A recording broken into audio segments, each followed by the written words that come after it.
Olá, boa tarde. Começa agora a terceira edição do nosso boletim informativo de hoje. Está acontecendo aqui na Universidade Fevale a Feira de Empreendedores Solidários e Artesãos de Artes em Novo Hamburgo. A Feira de Empreendedores Solidários e Artesãos e Artes de Novo Hamburgo conta com acessórios, itens de decoração fabricados em tecido, madeira e vidro, que são produzidos pelos próprios expositores. A exposição acontece entre hoje e amanhã, das 9 da manhã até as 9 horas da noite, na Rua Coberta do Campus 2 da Universidade Fevale. A atividade é aberta ao público. Atenção motoristas, pode haver lentidão no quilômetro 49 da RS 239, sentido Taquara, Novo Hamburgo, principalmente nos finais de tarde durante esta semana. Começou hoje pela manhã o bloqueio parcial do trecho por causa da obra do novo retorno que está sendo feito no local. A pista está interditada no quilômetro 49 e o tráfego está sendo desviado para a pista contrária. A obra tem previsão de término para este final de semana. Na tarde de sexta-feira, foi decidido que os professores estaduais retomariam as atividades hoje. Depois de 94 dias de greve, com a segunda maior paralisação desde 1987, os alunos puderam voltar para as salas de aula. O começo da paralisação se deu devido ao depósito de apenas R$ 350 referente aos salários dos professores em agosto. O valor, que seria insuficiente para transporte e combustível, motivou a greve. Hoje, as escolas voltaram a receber os alunos, mas novas mobilizações ainda estão sendo planejadas. A avaliação é que a greve atingiu quase 80% de paralisação em todo o estado do Rio Grande do Sul. Foi um bom momento em que a comunidade escolar esteve ao nosso lado, mas depois a categoria ela percebeu que não daria para ir adiante. O governo não quis negociar, um governo bastante difícil de uma negociação, e percebeu então que não seria possível continuar a greve. Agora, em dezembro, a gente faz esse chamamento para essa mobilização, para o enfrentamento desses projetos que o governo já apresentou na Assembleia. A escola 25 de julho, entre as maiores de Novo Hamburgo, era uma das que estava parcialmente parada. Hoje, o clima entre os alunos foi de volta às aulas. Nós retornamos hoje, A Assembleia foi sexta-feira e nós ainda não sentamos e conversamos para ver o que realmente tem de carga horária, de dia letivo mesmo para recuperar.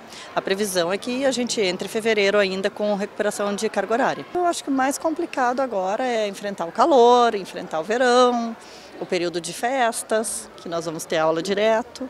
Eu acho que a maior dificuldade é isso agora. Vai ser complicado estudar nas férias, mas a gente tem que entender que isso foi uma causa que os professores não tinham como vir dar aula.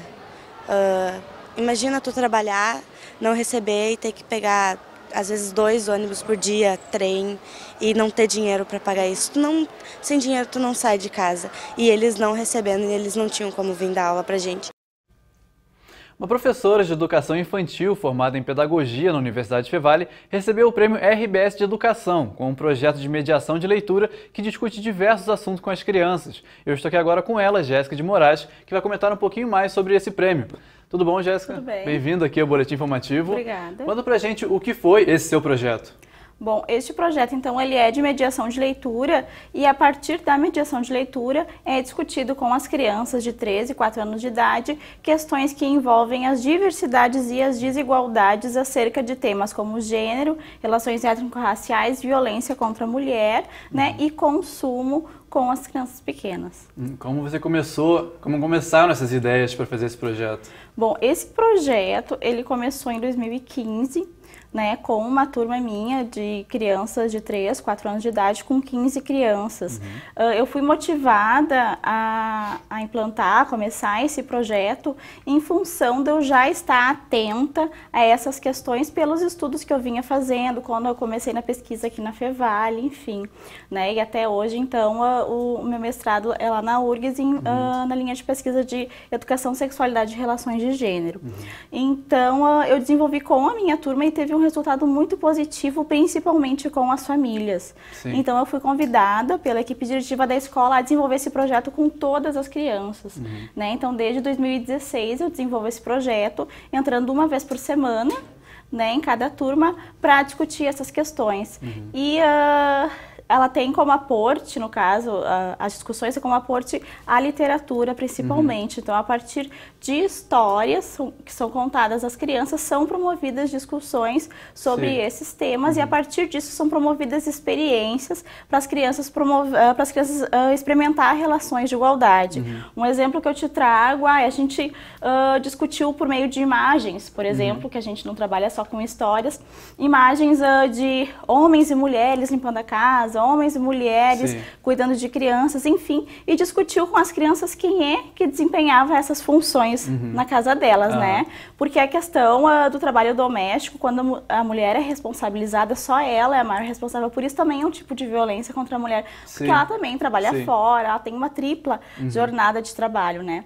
Então, e a maioria das crianças relataram que era a mãe, a avó e a irmã mais velha que fazia isso. Sempre então, a parte feminina da família, né? Sim, então a gente buscou lançar então algumas ideias de como dividir essas tarefas com as crianças, e as crianças então experimentaram limpar a casinha da escola, todas elas, meninos e meninas, para experimentar essa relação de igualdade, né? E toda semana também é mandado um material para as famílias, dizendo qual história que a gente conheceu, ou qual que foi a dinâmica, o que a gente discutiu, né, qual conclusão que a gente chegou, e o que as crianças viveram. Então, são mandadas algumas fotos também, para já ir fazendo esse trabalho em conjunto com as famílias, além de alguns brinquedos e livros de histórias que circulam nas casas das crianças.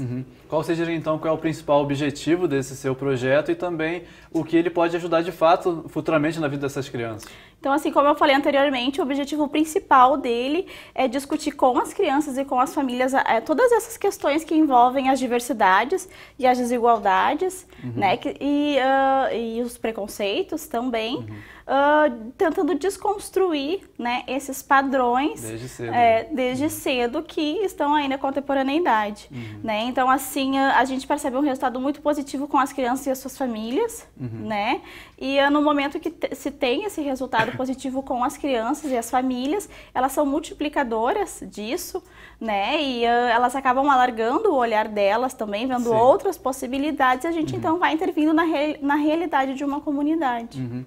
E como foi para você receber esse prêmio da RBS? Assim, para mim foi muito satisfatório, né? Porque, como eu falei, né, quando eu recebi o prêmio, ele simboliza todo esse processo de luta, né, de persistência e de resistência que a gente tem que ter para discutir essas questões, porque a gente tem que estar muito firme, né? Eu ressalto que eu tenho um grande apoio lá na escola, do coordenador Eduardo, da diretora Aldra e de algumas colegas, e então a escola é conhecida por discutir essas questões. Não sou só eu sou a pessoa que executo, mas a filosofia da escola, né, tem isso como objetivo. E é sempre bom estar discutindo esses temas, né? Sim, né? Então, assim, claro que no contexto atual se tem muitas críticas, mas não... são menos, né, do que enfim, a receptividade, os elogios e os resultados, mas tem algumas críticas de pessoas de fora que não conhecem e confundem, achando que a gente está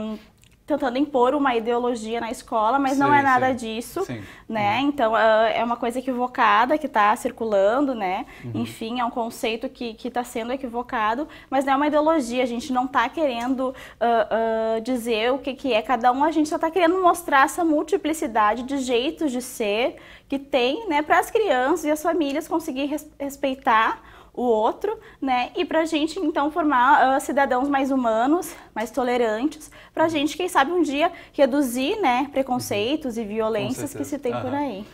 Bom, Jéssica, obrigado pela sua participação aqui no Boletim Informativo e muito parabéns pelo seu prêmio que você ganhou. Obrigada. Tá bom, nós ficamos por aqui com a terceira e última edição do nosso Boletim Informativo de hoje. A gente volta amanhã. Tchau, tchau.